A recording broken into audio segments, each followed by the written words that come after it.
The first thing I noticed about the house was the thermostat.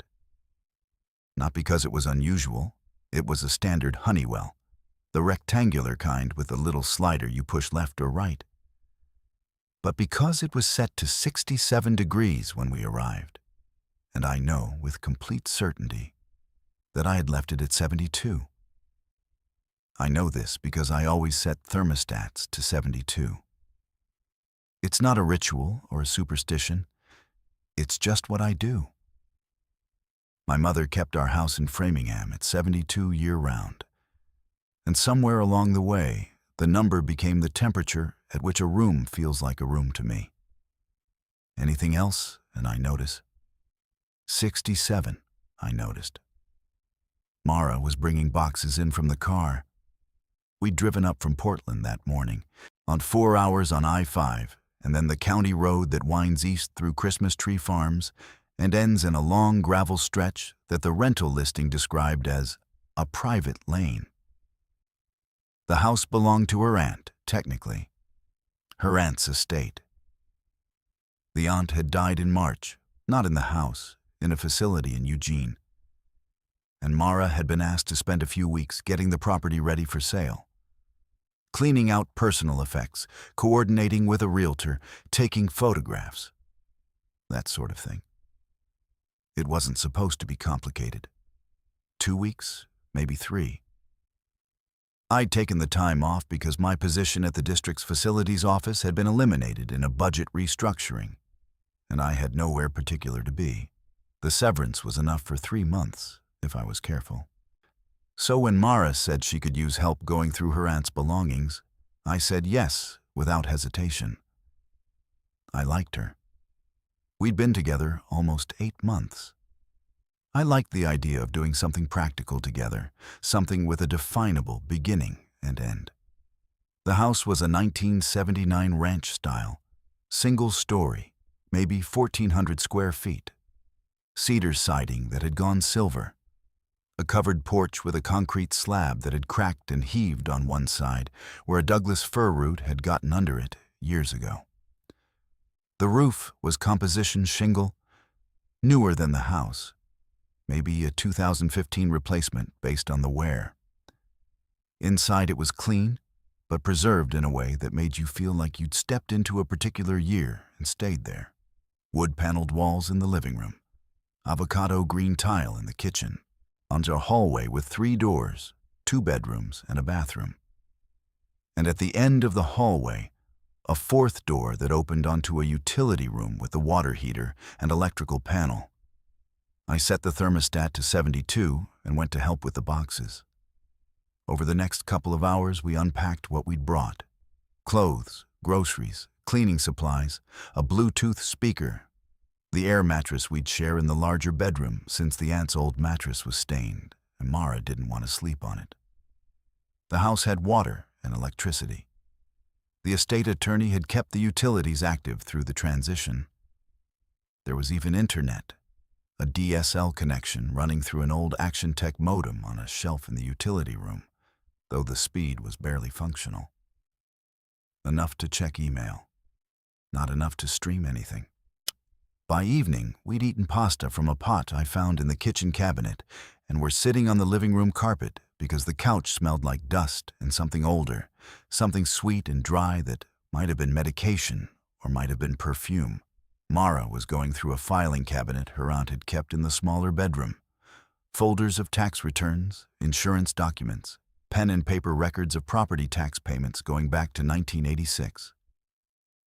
I was reading on my phone, or trying to. The signal was 1 bar on a good moment, gone the next. When I got up to go to the bathroom, I passed the thermostat. It read 67. I stopped. I looked at it. The slider was physically positioned to the left of where I'd put it. I moved it back to 72. Heard the baseboard heaters tick on. Morrison stood there for a few seconds listening to them click and expand. Then I went to the bathroom. I mention this not because I thought it was strange at the time. I thought I'd bumped it, or that the slider was loose, or that these old analog thermostats drifted. Any of those explanations would have satisfied me. What I'm trying to establish is that I was paying attention. I was in a new space, and my instinct, professional habit maybe, from years of doing walkthroughs in school buildings and county offices, was to notice the mechanical state of things. I noticed the thermostat. I noticed that the kitchen faucet had a quarter-turn delay before the water came. I noticed that the bathroom door didn't latch properly, that you had to lift the handle slightly to get the bolt to catch. I noticed that one of the bedroom windows had been painted shut, probably a long time ago, judging by the layers. What I didn't notice, not that first night, was the locks. The next morning I woke up early.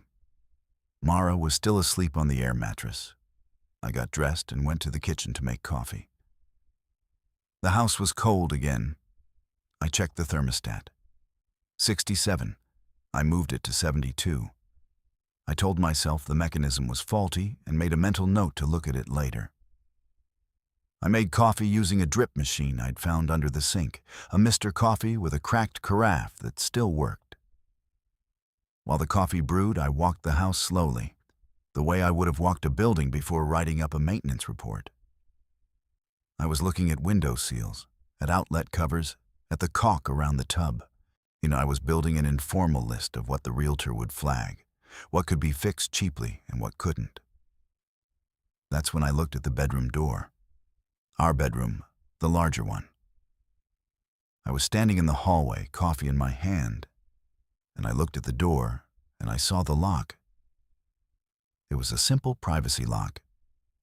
A push button in the center of the knob, the kind you see in residential bedrooms and bathrooms.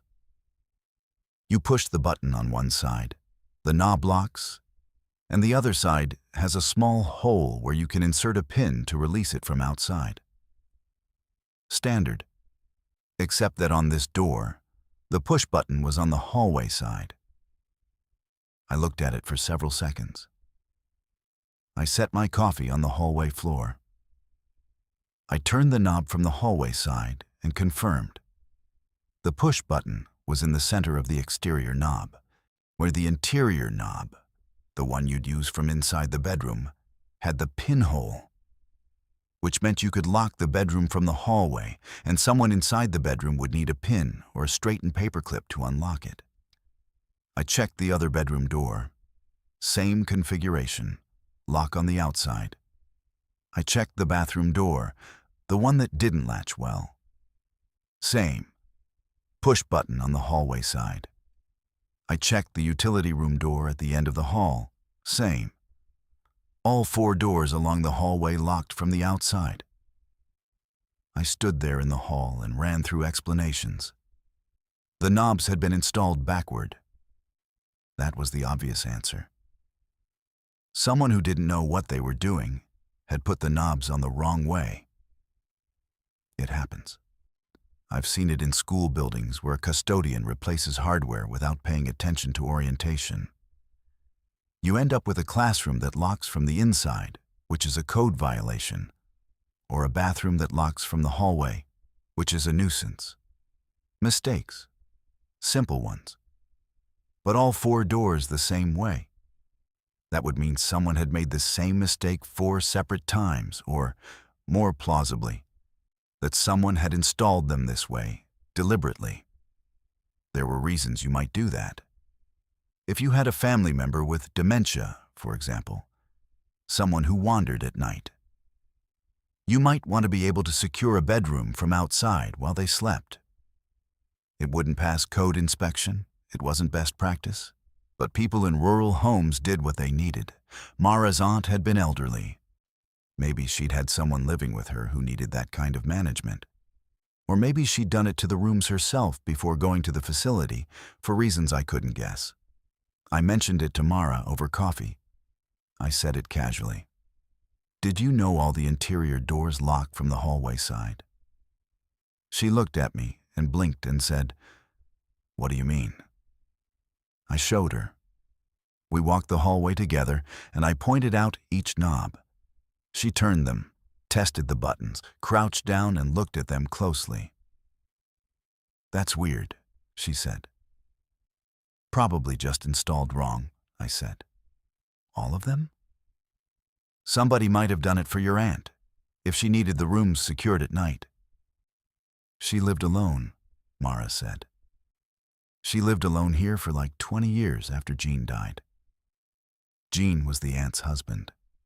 Died in 2004 or so, Mara thought. "Well," I said. "Maybe she had a caregiver at some point, before the facility." "Maybe." Mara was already losing interest. She had 3 filing cabinets to go through and a phone call with the estate attorney at noon. The locks were odd, but they were static. They weren't a problem we needed to solve that day. I went back to my survey of the house. I checked the front door and the back door, the only 2 exterior doors. Both had standard deadbolts, keyed from outside, thumb turn from inside. Normal. The hallway doors were the only ones reversed. I let it go. Or I thought I did. That afternoon, I drove into town, the nearest town, 14 miles west on the county road, a place with a hardware store, a grocery, a post office, and a bar called The Rafter that served food until 8. I bought weather stripping for the front door, Midar a new wax ring for the toilet that had a slow leak at the base, and a pack of 4 privacy knobs, quick set, brushed nickel, to replace the ones in the hallway. $12 each. I figured while I was fixing things, I might as well fix the thing that bothered me. When I got back, Mara was on the phone with the attorney. I unloaded the truck and went to the hallway with a screwdriver. I started with the bathroom door. Removing a privacy knob is simple. There's a small slot or detent on the neck of the knob. You press it with a flathead. The knob pulls off. Then you unscrew the rose plate and the whole assembly comes apart. I had the old knob off in about 2 minutes. When I pulled the latch mechanism out of the bore, I stopped. The latch was oriented correctly for the way the knob had been installed. And I'm meaning, someone hadn't just flipped the knobs. They'd set the entire mechanism, latch, strike plate, orientation of the bolt, so that the lock functioned from the hallway side. This was not an accident. You'd have to read the instructions and deliberately reverse the standard installation. Or you'd have to know what you were doing well enough to not need the instructions and do it backward on purpose. I installed the new knob correctly. Push button on the inside. Pinhole on the hallway side. Normal. I did the same with the other 3 doors. It took about 40 minutes total. I put the old hardware in a plastic bag and set it on the shelf in the utility room, and felt, in a minor way, like I'd solved something. The evening was uneventful. We ate soup. I talked about what Mara had found in the filing cabinets. Her aunt had been meticulous, every receipt saved, every check recorded, and went to bed early. I set the thermostat to 72. I remember pushing the slider deliberately and firmly, watching the indicator line up with the number. I woke up at some point in the night. I don't know what woke me. There was no sound, no light, nothing I could identify after the fact as a cause. I was just awake. The room was cold. Not dramatically cold, but enough that I could feel it on my face above the blanket. I got up, went to the hallway. Thermostat, 67. I moved it to 72. The heaters ticked on. I stood there listening to them for what felt like a long time, but was probably 30 seconds. Then I went back to bed. In the morning, I checked the thermostat first thing. On 72. Good. I made coffee. I started going through the aunt's kitchen, boxing up dishes and utensils, checking expiration dates on canned goods. Mara was in the smaller bedroom sorting photographs. Around 10 o'clock, I went to the bathroom. I pushed the door closed behind me. When I finished and went to open it, the knob wouldn't turn. It was locked. I stood there with my hand on the knob, not understanding. I'd installed this knob yesterday. I'd installed it correctly, push button on the inside where I was standing. The push button was not depressed, but the knob would not turn. I tried again, firmly. Nothing. I tried pulling the door toward me and turning the knob at the same time, in case it was a misalignment issue with the strike plate. Nothing. "Mara," I called out. A pause. Then her footsteps in the hallway. "Oh, yeah? The bathroom door's stuck. Can you try it from your side?" I heard her hand on the knob. A rattle. "It's locked," she said. "It shouldn't be. The lock button is on my side and I didn't push it."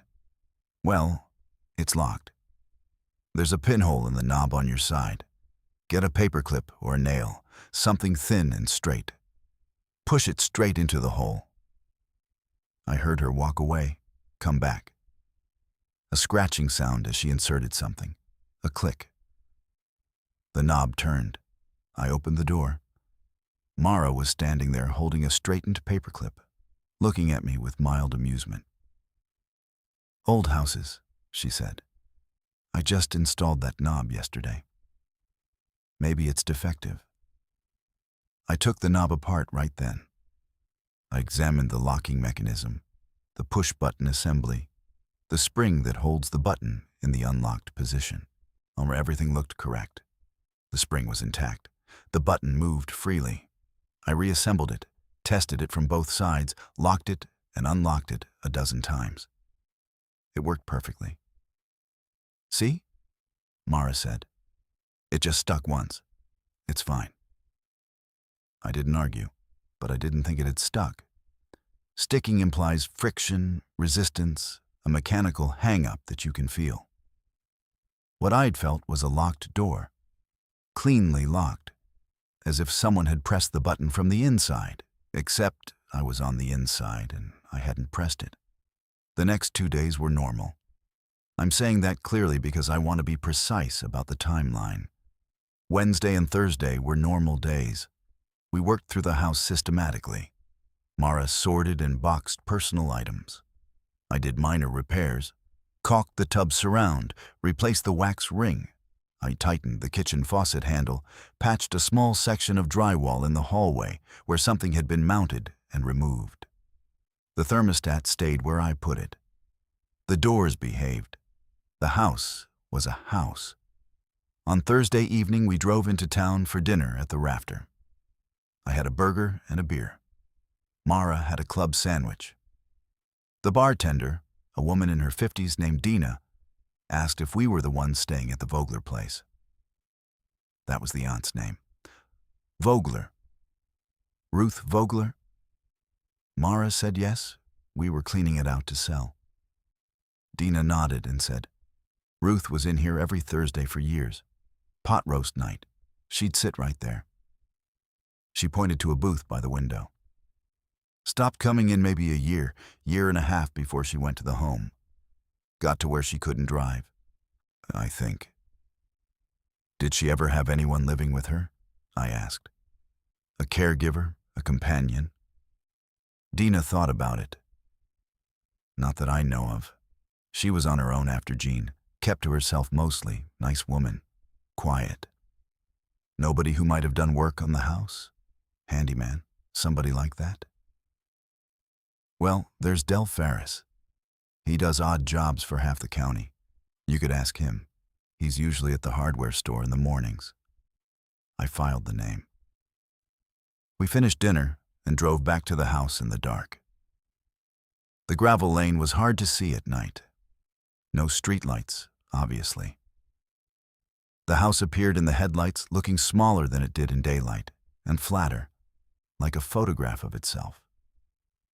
Inside, everything was as we'd left it. Thermostat at 72, doors normal. I checked them. All 4 hallway doors, turning each knob, pressing each lock button, making sure the mechanism was on the correct side. I did this while Mara was in the kitchen. I didn't want her to see me checking. That night, I woke up again, Same pattern.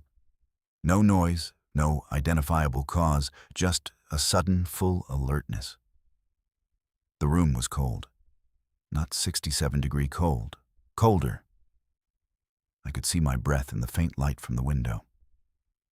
I got up and went to the bedroom door and turned the knob, and it was locked. I stood there in the dark. The push button on my side, the inside, was not depressed. I checked it with my thumb. It was in the normal position. Out, not in. Unlocked. But the knob would not turn. I pressed the button in, then back out. Tried the knob. Still locked. I pressed the button in and tried the knob. It turned. The door opened. The hallway was dark, and the thermostat, when I got to it, read 61. I don't know what 61 means, relative to my pattern of noticing, because 61 had never come up before. It was a new number. I moved the slider to 72 and stood there listening to the heaters and thinking. I went back to the bedroom. Mara was asleep. I closed the door, tested the knob from inside, it turned freely, and got into bed. I did not sleep for a long time. In the morning, I drove into town early and went to the hardware store. I asked for Del Farris. The man behind the counter said Del usually came in around 8:30, but he hadn't been in yet. I waited. I bought a tube of silicone and a roll of Teflon tape I didn't need, just to have a reason to be there. Del Farris came in at 8:45. He was in his late 60s, short, thick across the shoulders, like wearing a canvas jacket and a cap with no logo. The man behind the counter introduced us. I told Del I was staying at the Vogler place and asked if he'd ever done work there. Some, he said. Ruth would call me for this and that. Furnace went out one year, gutters, the usual. Did you ever change the door hardware? The interior door knobs? He looked at me. The knobs? The bedroom and bathroom doors. They were installed with the locks on the hallway side. I replaced them, but I'm curious who did the original install. Del shook his head slowly. Wasn't me. I'd remember that. That's backwards. You don't know anyone else who did work for her? Ruth wasn't the type to have people in the house. She was particular. I'd go out maybe twice a year and she'd stand right there the whole time making sure I didn't track mud. I thanked him and drove back. For the rest of that day, I worked on the house and tried not to think about the knobs. I tried to construct an explanation that was mechanical, procedural, that didn't require anything I couldn't point to. The new knobs were cheap. Quickset's residential-grade hardware is adequate, but not bulletproof. Maybe the locking mechanism had a tolerance issue. Maybe temperature fluctuations, which were clearly happening given the thermostat, were causing the metal in the knob to contract enough to engage the lock. That was a stretch, thermally. The temperature difference between 72 and 61 is not enough to change the behavior of a zinc alloy lock mechanism. But I let myself think it because the alternative was thinking something else. I want to say something about the alternative, about what something else means when you're in a rural house 14 miles from town and the doors are doing things that doors shouldn't do. The mind doesn't go to ghosts. That's what people assume, that the first instinct in a situation like this is supernatural. It isn't. The first instinct is mechanical. The second instinct is human. Is someone else here? Is someone doing this? The third instinct, which is the worst one, is the thought that maybe you're wrong about what you experienced. Maybe you did push the lock button in your sleep. Maybe you remembered the thermostat wrong. Maybe you're not the reliable observer you think you are. That third possibility is worse than ghosts because it doesn't resolve. A ghost you can leave. Your own perception you carry with you. On Friday afternoon, I did something I hadn't planned. Mara had gone to Eugene for a meeting with the estate attorney in person, a 2-hour drive each way. And I was alone in the house. I went to the utility room where I'd put the old knobs in a plastic bag. I took them out and looked at them. 4 privacy knobs. Brass finish, older style, not a brand I recognized. No manufacturer stamp on any of them. I examined the lock mechanisms.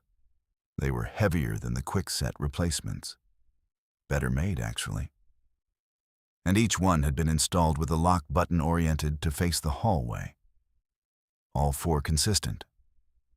I set them on the utility room shelf, and then I did something else. I went to each of the 4 doors and looked at the jambs, the door frames, on both sides.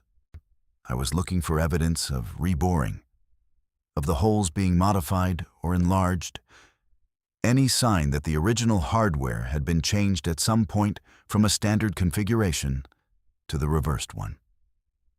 There was none. The bore holes were clean, original to the doors. The strike plates sat flush, with no extra screw holes, no wood filler, no indication that they'd ever been moved. Which meant the doors had been hung this way from the beginning. When the house was built in 1979, someone had framed the hallway, hung 4 doors, and installed the locks facing outward on everyone. I sat down on the hallway floor and leaned against the wall. I could hear the baseboard heaters ticking, and I could hear the Douglas fir outside the front porch creaking in the wind.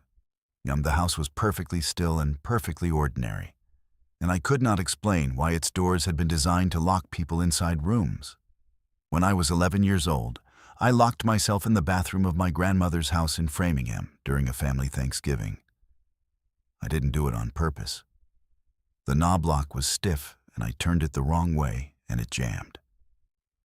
I was in there for about 20 minutes before my uncle got the door open with a butter knife.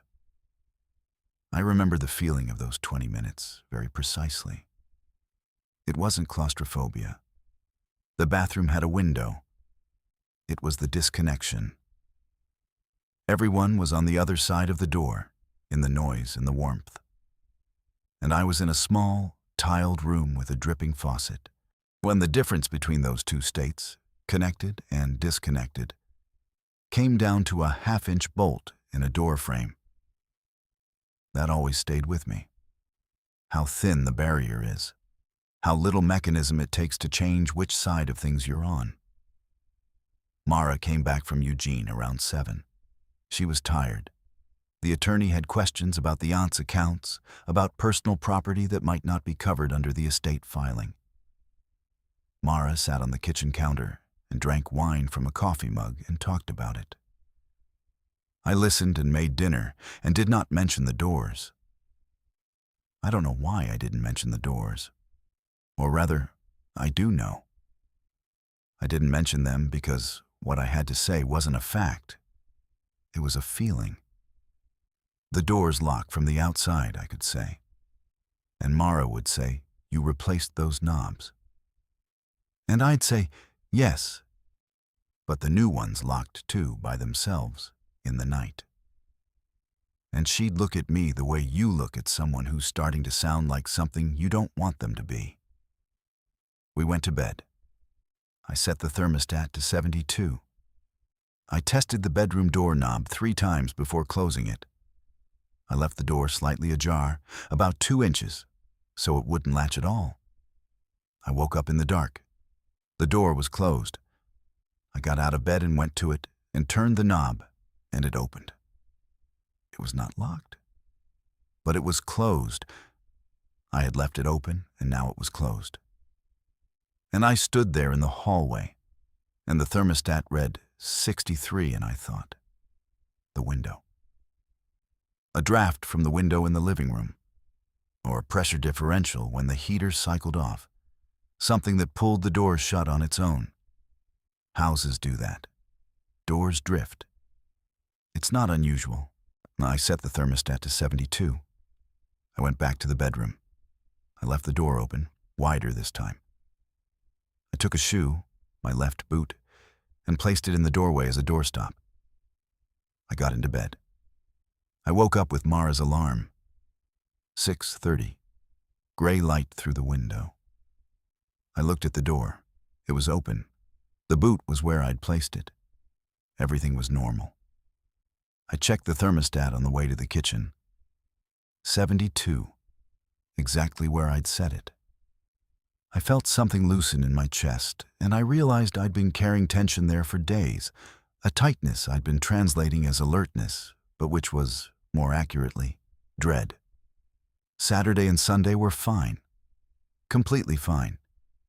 We worked, we sorted, we boxed things up. I drove a load of donations to a Goodwill drop-off in town. Mara called her mother in Seattle and walked around the yard while she talked.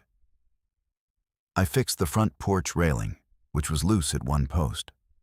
The house was a house. The doors were doors. The thermostat held. On Sunday evening, I started to think I'd been wrong about everything. Not wrong in the sense of mistaken, but wrong in the sense of scale. I'd taken a series of small, mechanically explicable events, a drifting thermostat, a sticking lock, a door blown shut, and I'd woven them into a narrative, because that's what the mind does in an unfamiliar environment. It patterns, it connects, it builds a story, and then it looks for evidence that supports the story and ignores evidence that doesn't. The evidence that didn't support my story was Saturday and Sunday. 48 hours of a house behaving exactly as a house should. On Monday, I was alone again. Mara had a second trip to Eugene, this time with a stop in Cottage Grove to look at a storage unit the aunt had apparently maintained. She left at 7, and I expected her back by late afternoon. I worked through the morning in the smaller bedroom, packing the last of the filing cabinets. Around 11, I took a break and went to the kitchen for water. On the way back, I glanced at the thermostat. It read 67. I stopped. I looked at it. I had not touched it since the previous night, when I'd confirmed it was at 72. It was now at 67. The slider was physically positioned at 67. 67 again. The number it always went to.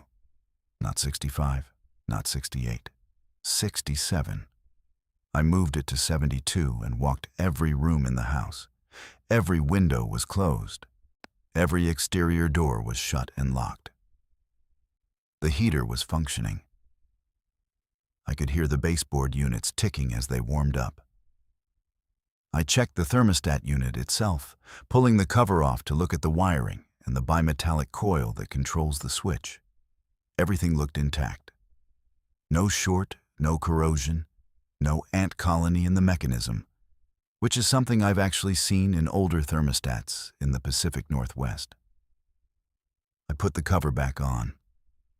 I took a photograph of the thermostat with my phone, the slider clearly on 72. I noted the time, 11:14 a.m. Then I left the hallway and went to the kitchen and sat at the table and watched the clock on the microwave. At 11:41, I walked back to the thermostat. 72. I took another photograph. I went back to the kitchen. At 12:15, I checked again. 72. At 12:50, I checked again. 67. I took a photograph. I compared it on my phone to the 11:14 image. In both photos, the thermostat is clearly visible, the slider clearly positioned. In the first, the slider is on 72. In the third, the 12:50 image, it is on 67. Nobody had entered the house. No one had walked down the hallway. I had been sitting in the kitchen, which has a direct sight line to the hallway entrance, for the entire period. The thermostat had moved from 72 to 67 in a 35-minute window during which no person touched it. I'm going to describe what I did next because I want to be clear about my state of mind. I did not panic. I did not leave the house. I got a screwdriver, removed the thermostat from the wall, and disconnected it. I pulled the two wires from the back, the red and the white, and capped them with wire nuts. Then I took the thermostat and placed it on the kitchen table. Without the thermostat connected, the heating circuit was broken. The heaters would not run. The house would cool to whatever the outside temperature was, which at that time of year, early November in the Oregon Cascades, was probably low 40s at night, maybe low 50s during the day. Then I got in the truck and drove to the hardware store and bought a new thermostat, digital this time, a Honeywell Home RTH221B, basic programmable.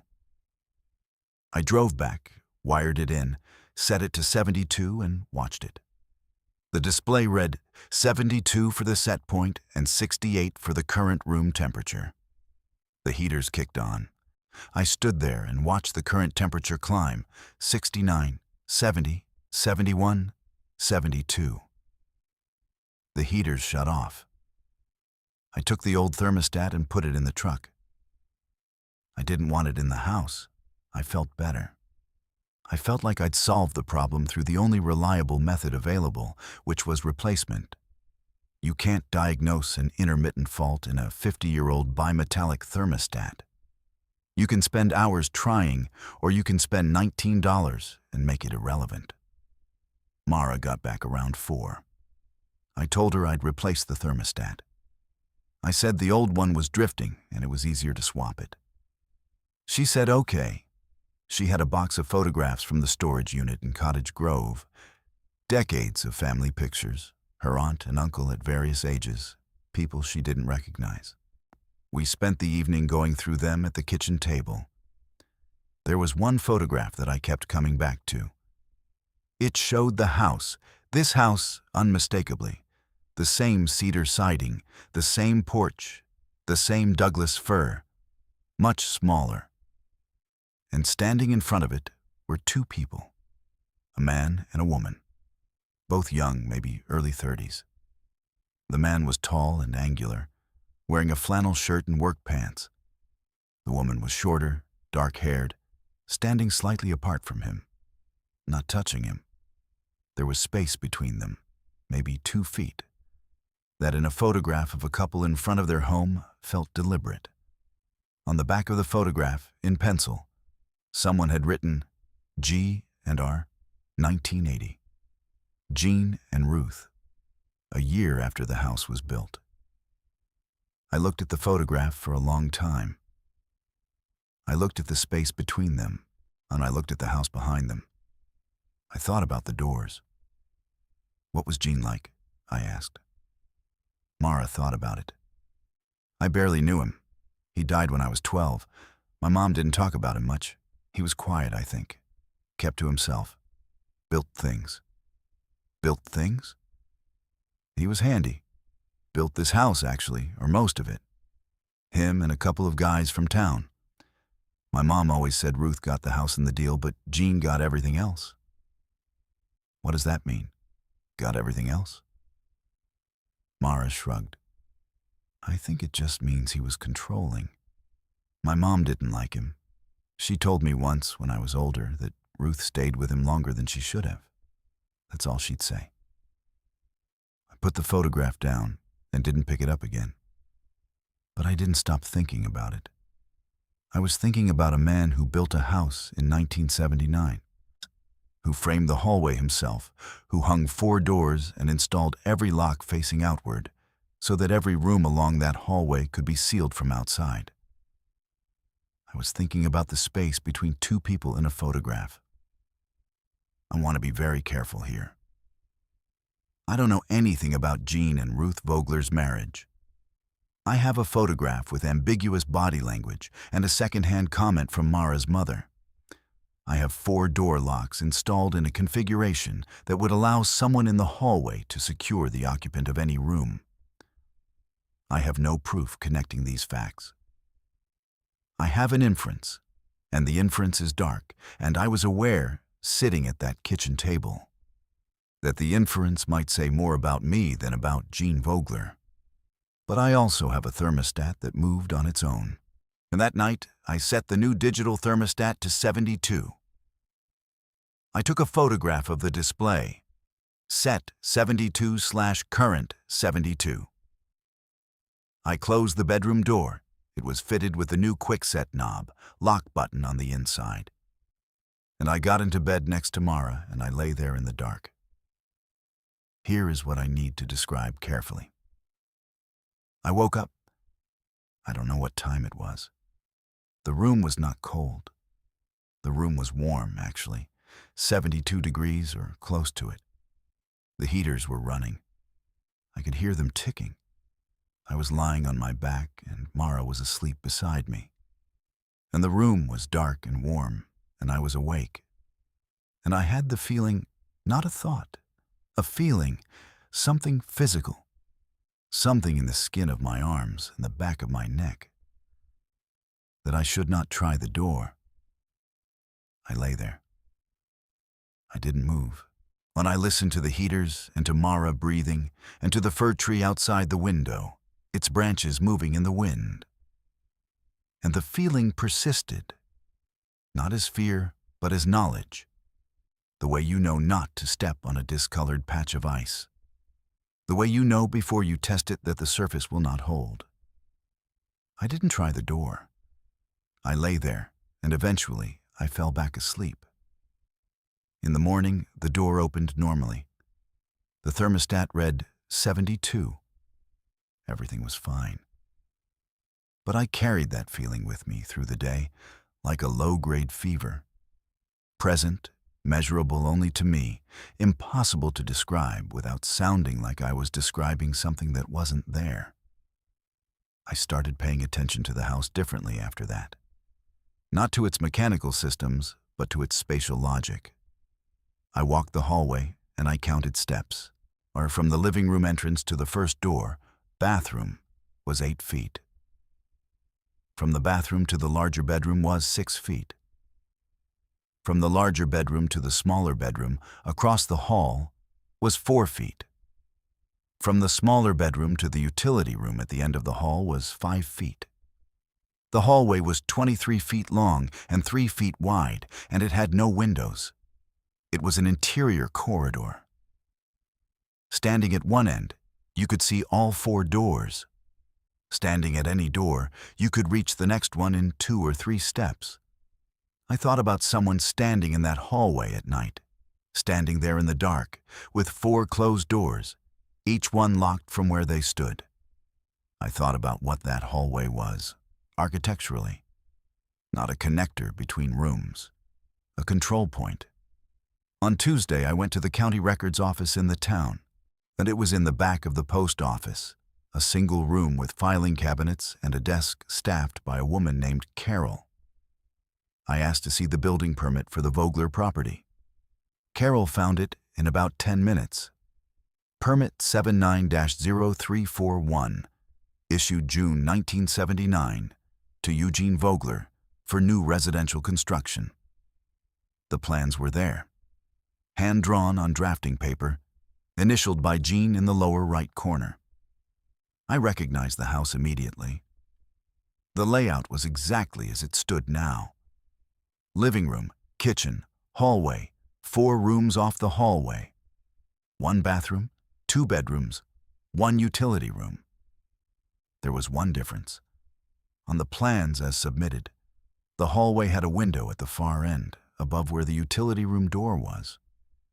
In the house as built, there was no window there. The wall was solid. It had always been solid, as far as I could tell.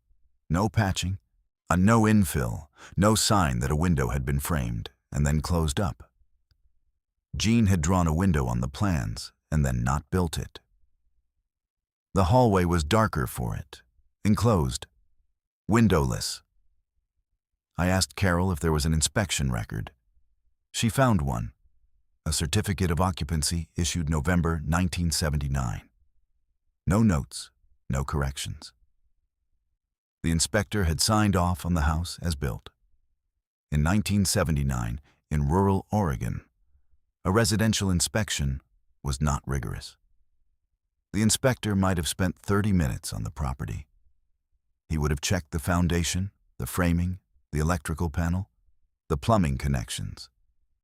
He would not have tested doorknobs to see which side the lock was on. He would not have noticed a window that existed on paper, but not in the wall. I drove back to the house. Mara was in the living room, on her phone, and I walked past her to the hallway and stood at the far end, in front of the utility room door, and looked up at the wall where the window should have been. Solid. I knocked on it with my knuckle. Standard stud and drywall. No hollow sound, no indication of a void. "What are you doing?" Mara called from the living room. "Checking something," I said. "You've been checking things a lot." I didn't answer. I went into the utility room and looked at the electrical panel. It was a Zinsco, which tells you something if you know panels. Zinsco panels were installed widely in the 1970s and have a known defect. The breakers can fuse to the bus bar and fail to trip during an overload. They're considered a fire hazard. Most electricians recommend replacement. I noted it for the realtor, but that's not why I was looking at the panel. And I was looking at the circuit layout. Each breaker was labeled in pencil on the inside of the panel door. Kitchen, living room, bedroom 1, bedroom 2, bath, utility, and then one that said hall, and one that said AUX. I didn't know what all was. There was no auxiliary system I'd identified in the house. No second water heater, no well pump, no outbuilding. I flipped the aux breaker off, then back on. Nothing observable changed. No click, no hum, no device cycling. I left it on and went back to the hall. I looked at the thermostat, the new digital one. It read set 72/current 67. I stared at it. The set point was 72. I had not changed it. But the current temperature was 67, and the heaters were not running. The display showed no call for heat. According to the thermostat's logic, the room was at 67, but the system was not trying to reach 72. That doesn't happen unless the set point has been lowered to 67 or below, or unless the system is in a mode, off or cooling, that overrides the set point. The display showed heat and set 72, but it was behaving as if the set point was 67. I pressed the up arrow on the thermostat. The set point display changed to 73. The heaters kicked on. I pressed down to return it to 72. The heaters stayed on. I watched the current temperature climb, 68, 69. Good. I went to the utility room and looked at the aux breaker. I flipped it off. The heaters stopped. The hallway was quiet. I flipped the breaker back on. The heaters resumed. I flipped it off again. They stopped. The aux circuit controlled the heating system. Not the thermostat. The thermostat was on the hall circuit. But the actual baseboard heaters ran through aux, which meant someone could stand in the utility room and cut the heat to the entire house with one breaker, while the thermostat continued to display whatever it displayed. The thermostat would call for heat. The heaters would not respond. The house would cool and the thermostat would show a growing discrepancy between set point and current temperature. And if you didn't know about the aux breaker, you would think the system was malfunctioning. I stood in the utility room for a long time. I was thinking about control. About the specific kind of control that doesn't look like control because it operates on infrastructure, on the things behind the walls and under the floors and inside the mechanisms that a person trusts without inspecting. If you lock a door from the outside, the person inside knows they're locked in. But if you build the house so the locks face outward and label the breaker something vague and omit the window from the hallway, then the house itself becomes the instrument, and the person living in it might not understand for years what the architecture is doing to them. Gene Vogler built this house in 1979. He and Ruth moved in that November. He died in 2004. Ruth lived here alone for another 20 years after that. And the house he built, the hallway he framed, the doors he hung, the locks he installed, the window he deleted, the breaker he labeled awk, the house was still doing what he designed it to do. She'd lived inside his design for 44 years. I didn't tell Mara. I should explain why, because the reason is not simple, and I'm not sure it's defensible. The reason is that what I'd found was not a ghost story. It was an infrastructure story. It was a story about a man who built a house with control embedded in its architecture, and about a woman who lived in that house and maybe knew and maybe didn't, and either way was dead now. Telling Mara would mean telling her that her aunt's husband had likely been, I'm going to use the word because it's the accurate one, abusive. That the house itself was a record of that abuse. That every door in the hallway, every degree the thermostat dropped, and every dark inch of that windowless corridor was evidence of something her family had either not seen or chosen not to name. Mara loved her aunt. She described Ruth as independent, resilient, someone who'd managed on her own for decades. I didn't want to hand her a framework that replaced that story with a different one. Not here. Not while we were sleeping in the house. So I flipped the aux breaker off permanently and left it off.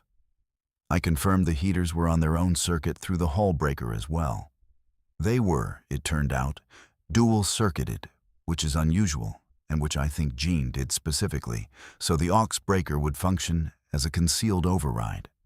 With aux off and hall on, the heaters ran normally. The thermostat controlled them directly. The ghost in the system, Jean's override, was disconnected.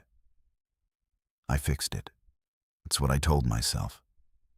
I found the mechanical explanation and I fixed it.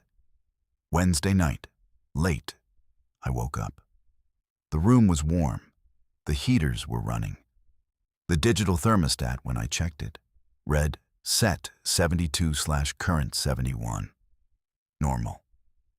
Everything was functioning as it should, but the bedroom door was locked. I was standing in the dark, my hand on the knob, and it would not turn. The push button on my side, the inside, was not depressed. I pressed it in, pressed it back out, tried the knob, locked. I pressed the button in and tried the knob. It turned. The door opened. The hallway was dark. I walked to the thermostat. 72. I walked to the utility room. The aux breaker was off, where I'd left it. Everything was as I'd set it. Nothing had been disturbed. I checked the other 3 doors, all unlocked, all functioning normally. I went back to the bedroom and closed the door and tested the knob. It turned freely. I locked it from the inside, unlocked it, locked it, unlocked it. Perfect every time. I got into bed and lay there, and I did not sleep for the rest of the night. In the morning, I removed the bedroom door knob entirely. I left the bore hole empty. The door would close, but not latch. You could push it open with a finger. I put the knob in the utility room with the old ones. Mara noticed. Where's the doorknob? It was sticking. I'll put it back when I figure out the problem. She looked at me for a moment longer than was comfortable and said, Okay. Thursday. I removed the bathroom knob too, after it locked while Mara was in the shower. She didn't notice it had locked because she didn't try to leave while it was engaged. I noticed because I tried the door from the hallway to ask if she wanted coffee, found it locked, and waited. When the shower stopped and I heard her open the door, I was standing at the end of the hallway, not wanting to explain why I'd been testing the bathroom door while she was showering. Thursday afternoon, I removed the remaining 2 knobs, the smaller bedroom and the utility room. I put all 6 knobs, the 4 new quick-set ones, and the 2 remaining originals from the utility room shelf, into a cardboard box, put the box in the truck bed, and drove to the hardware store. I didn't go inside. I put the box in the dumpster behind the store and drove back. Now every door in the hallway was just a door. No knobs, no latches, no locks. Push to open, pull to close. I'd reduced them to their simplest function. I felt better for about 4 hours. At 10 that night, Mara and I were in the living room. She was reading. I was sitting in the one chair that didn't smell like dust, a wooden rocker that must have been Jean's, because it was sized for someone larger than Ruth. I was pretending to read, but I was listening to the house. I was listening for the heaters, for the fir tree, for the small sounds a house makes when it settles, the tick of cooling pipes, the creak of roof trusses, the almost subliminal hum of electricity moving through wire. I heard a click from the hallway. Small, precise. The sound a latch makes when a bolt engages a strike plate. I knew the sound the way I knew the temperature I set a thermostat to, because I'd spent 15 years listening to that sound in school buildings and county offices and hospital annexes where doors lock and unlock on schedules controlled by systems I maintained. I got up and walked into the hallway. All 4 doors were closed. I'd left them open. I always left them open now, because without knobs, they tended to drift on their hinges, and closing them was a deliberate act. But all 4 were closed.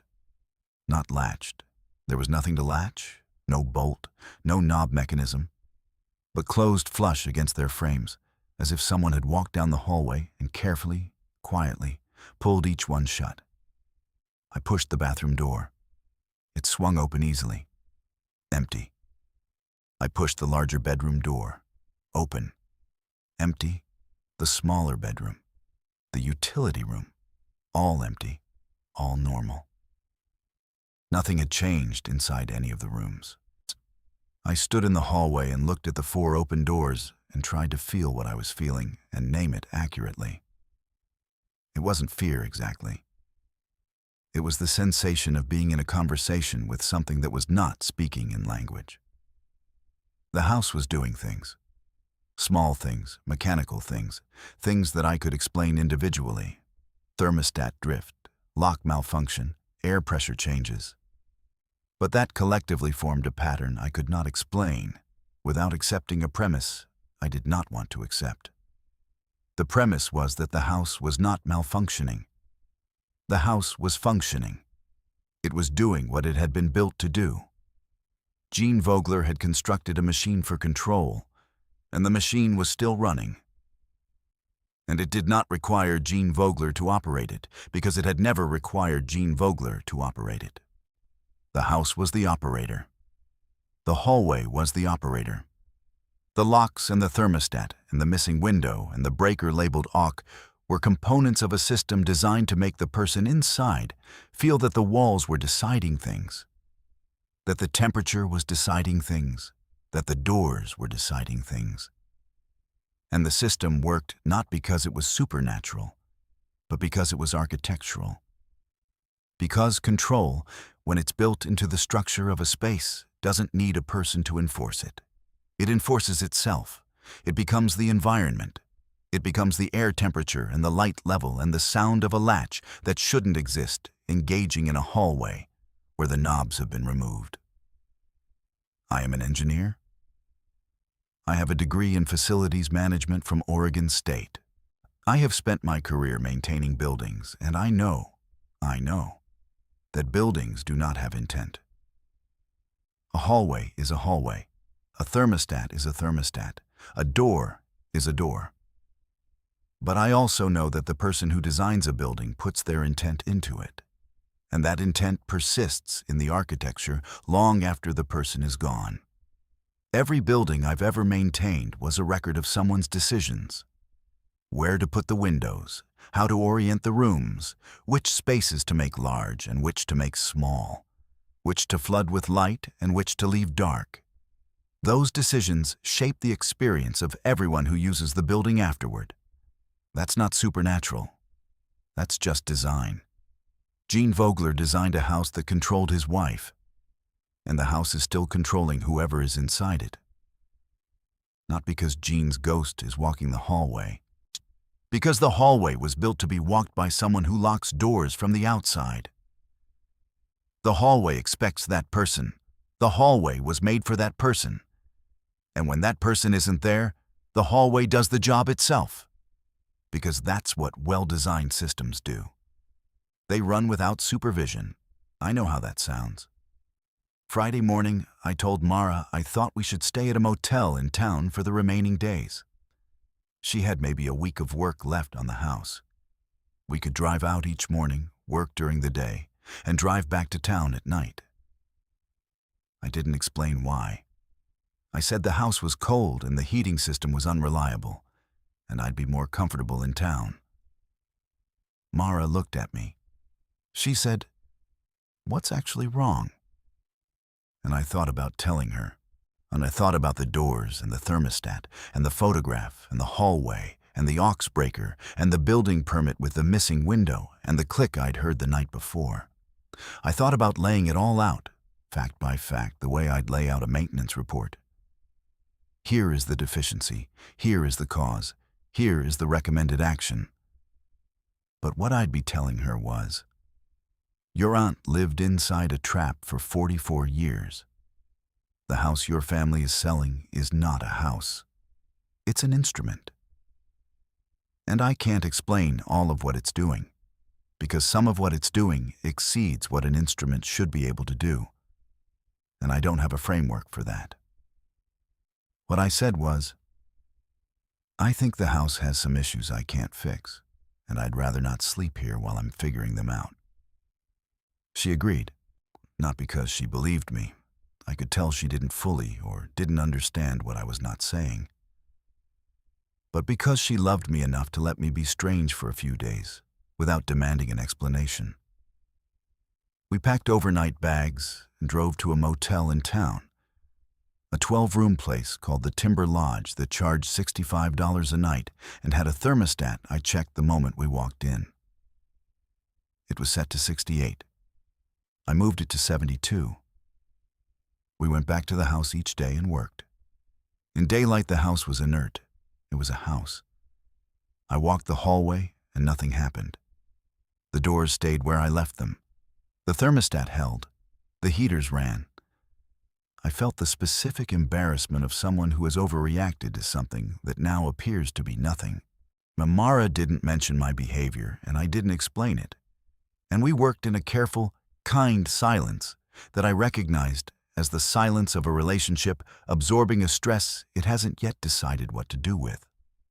On Sunday, our last full day, I was in the utility room alone, packing up the water heater's manual and some old paint cans for disposal. Mara was outside, taking photographs of the exterior for the realtor. The house was quiet. I looked at the electrical panel. The aux breaker was on. I had turned it off. I had turned it off on Tuesday, and I had not touched it since. The breaker was in the on position, the small orange window visible. The toggle flipped up. I flipped it off. I stood there looking at it. Then I opened the panel door and looked at the circuit labels again. Kitchen, living room, bedroom 1, bedroom 2, bath, utility, or hall, auxiliary. And below auxiliary, in pencil so faint I hadn't seen it before, or hadn't been looking, a 9th label. No breaker next to it, just a label, written on the panel door in the same handwriting as the others, Jean's handwriting. It said, Hall 2. There was no 9th breaker. There were only 8 slots in the panel, all occupied by the 8 labeled circuits. Hall 2 was written below the last breaker, as if there should have been a 9th slot, a 9th circuit. Something else in the hallway that needed its own power. But the panel didn't have room for it, and no breaker had been installed. I looked at it for a long time. I looked at the panel, at the wall behind it, at the utility room around me. I thought about what Hall 2 might mean. A second hallway circuit. A light fixture maybe, or an outlet, Something Gene had planned for the hallway and never installed, or something he'd installed and wired directly, bypassing the panel, which is dangerous and illegal but possible if you know what you're doing. And Gene had built the entire house, so Gene knew what he was doing. I got a voltage tester from my toolbox. I went to the hallway. I tested every outlet. There were two, one near the bathroom and one near the utility room. Both read 120 volts, both on the hall circuit. I tested the light switch. Normal on the hall circuit. I tested the thermostat wires. Low voltage, 24 volts, on the hall circuit. There was nothing else in the hallway to test. No other fixtures, no other outlets, no other devices.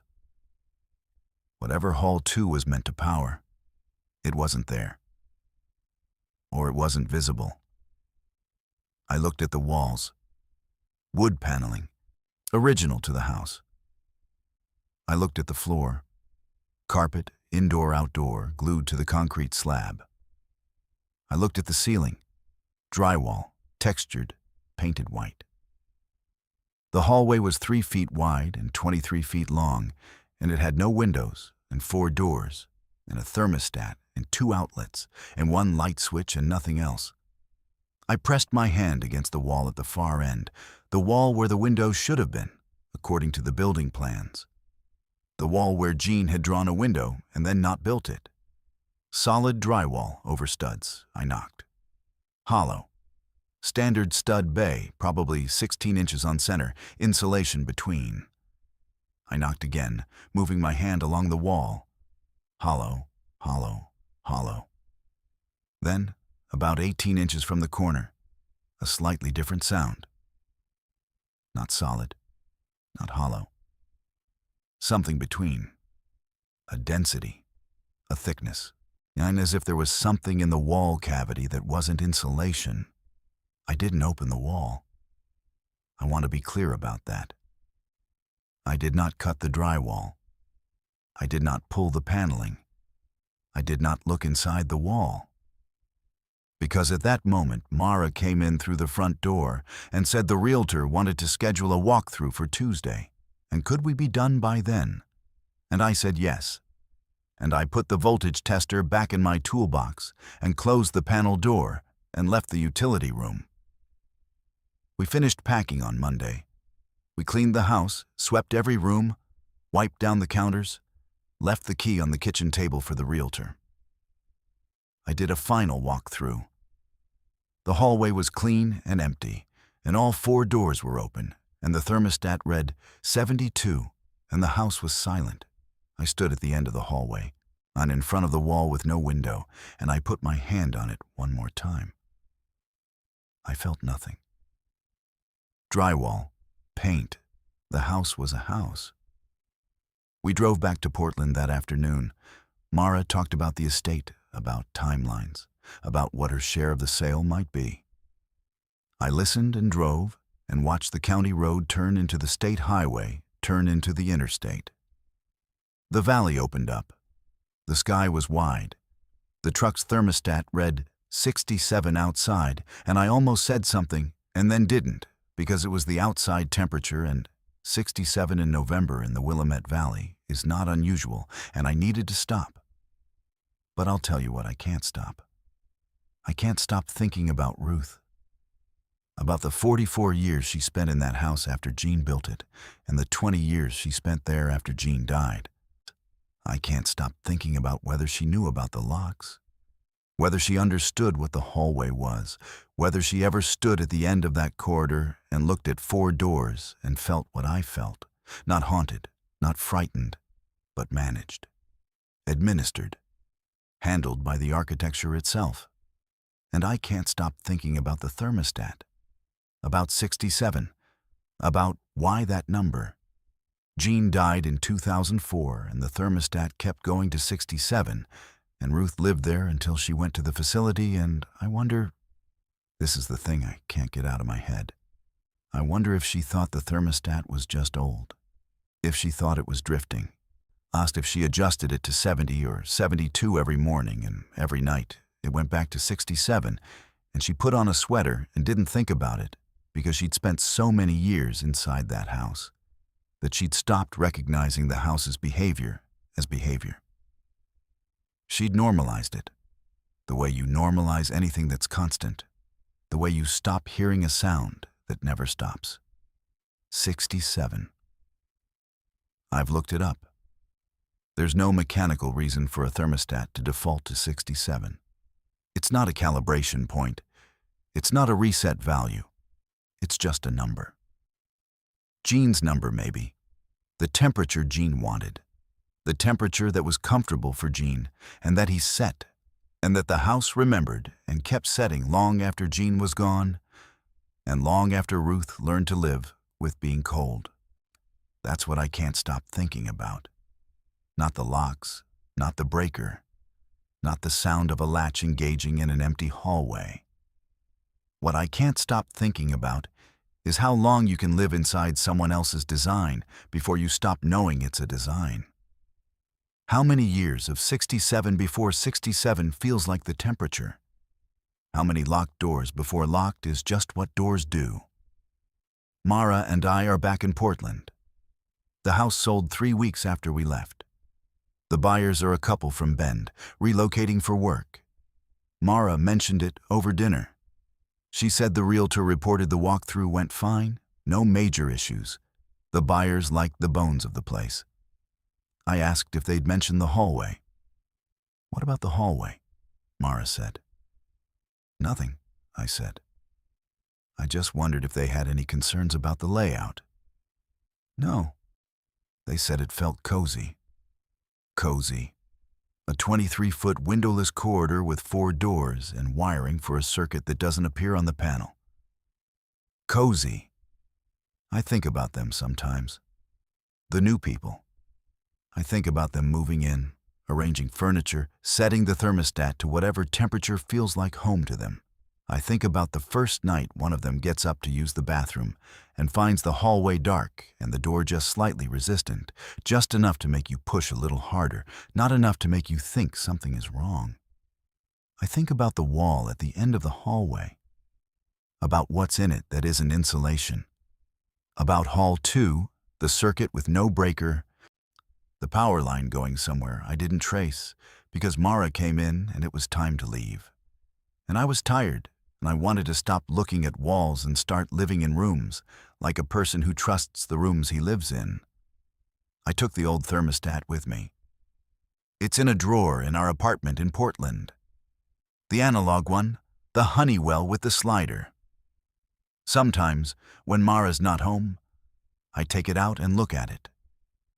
It's not connected to anything. It's just a device, a bimetallic coil, and a mercury switch and a plastic housing with a temperature scale printed on it. The slider is always on 67. I have moved it. I've moved it in the drawer with my thumb back to 72, and closed the drawer and opened it again, and it's on 67. I know that this is not possible.